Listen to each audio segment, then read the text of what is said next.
What's up, everyone? I just got back from my run for the day. I'm about to go get in a quick lift before I go to work this afternoon and evening. But right now, I wanted to talk about some reading goals that I have for 2025 and maybe how you can kind of model your own after them as well if you're looking for some. So let's get right into it.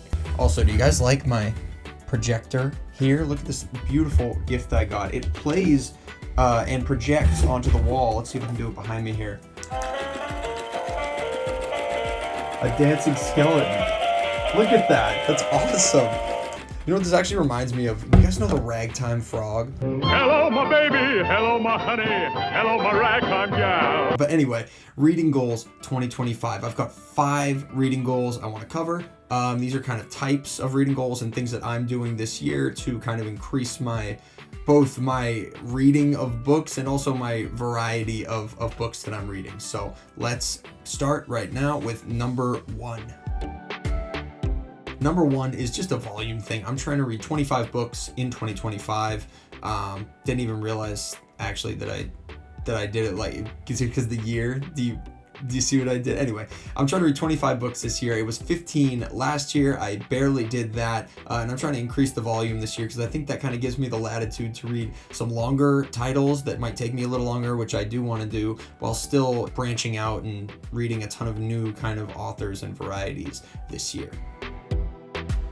And that brings me to number 2, which is I want to kind of globalize the reading that I'm doing. I feel like so often we as American readers kind of typically read American authors and sometimes British authors, and I kind of want to expand beyond that a little bit because I've definitely been guilty of it in the past. I'm setting myself a challenge. I want to read at least 3 books from each of the major 5 continents and from a different country in each of those continents. So say I read 2 books by Mexican authors, that counts as 2 books for North America, but it only counts as 1 country for North America. And I want to hit 3 different countries from each continent to just kind of try to branch out and see what the world of literature has to offer. And of course, globalizing your perspective doesn't just mean location-wise. So I'm also setting the rule, which hopefully I would have done this anyway, but I am setting it as a rule that at least one of the 3 books has to be by a non-male author. And I actually have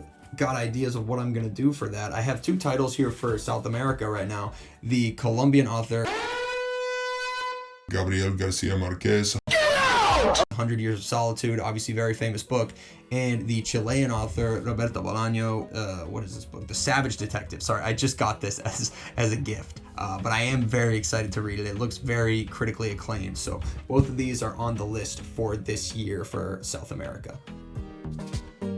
The third thing I want to do is a little very similar to the second thing, but I want to branch out in terms of genres that I read. I like to think that I have kind of a variety of taste, but there are definitely some genres that I've been neglecting. And so this year, I want to branch out into all those other genres at least once. So I'm thinking the 3 genres that I kind of don't read a ton of are romance, horror, and kind of contemporary fiction. I read Yellowface in 2023, but that was one of the only contemporary, just like general fiction books that I've read in a while.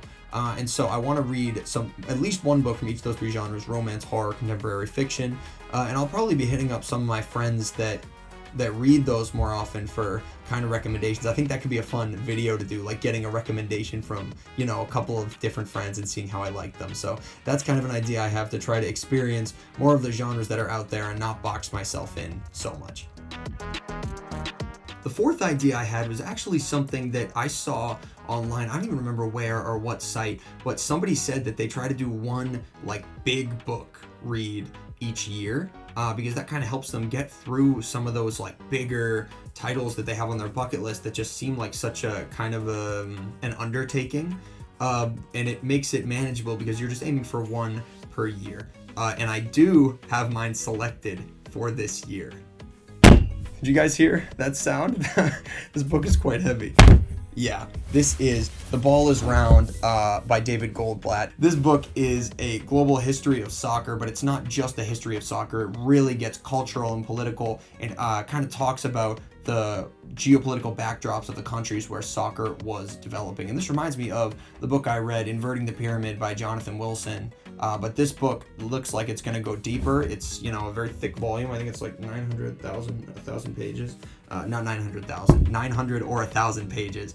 And it's going to be very enjoyable. I got this for my birthday from my friend Danny. Shout out to Danny.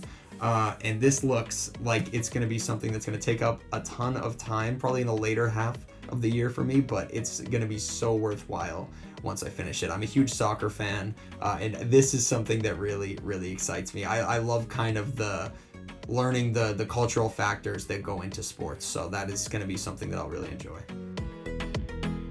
Number 5 is that you can just pick a series that you really enjoy or that you think you'll really enjoy, although that one's a little riskier, and kind of just try to make some progress on that series throughout the year, because that's, I think, one of the easier ones to do. Like, if you're not someone who really loves reading and you have a busy life, it can be hard to be like, oh, I'm going to branch out and try a new author, a new genre. But if you have something you know you like, it's kind of easier to convince yourself, oh, I want to read more of this thing that I already know I like. So for me, the series I'm going to be targeting this year is the Stormlight Archive by Brandon Sanderson. I've been reading The Way of Kings. I'm almost halfway through, and it's just astounding. I loved the Sanderson books that I read last year, so I kind of knew this wasn't going to be a miss for me. And I know this is seen as his masterpiece, this series, so it was definitely something that's been on my radar. I currently own the first 3 books. And I am trying to kind of do the Cosmere, his works, in sort of an order, a reading order that I found. So it's not like I'm just going to go from this straight to Words of Radiance, straight to Oathbringer, straight to Rhythm of War. Like, I'm kind of have an order that I'm going in. So we'll see how far I get, but at least the first 3. I mean, this series moves with such a grace and an elegance and a kind of historical, mystical feel that I love those things all so much, and I really want to kind of be a part of the hype train that this series rightfully has. So I can't wait to kind of see what happens to all these characters who I already feel like I know and love.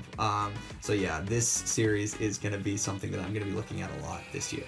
Okay, that was a lot, but I think that's all I have, which is great because I need to go. I have to go lift and then get to work, and I'm actually already running late, but I hope you guys are all taking care of yourselves. I hope you're staying inside, staying warm, eating well, and reading a lot, and we are going to make it to spring and summer together.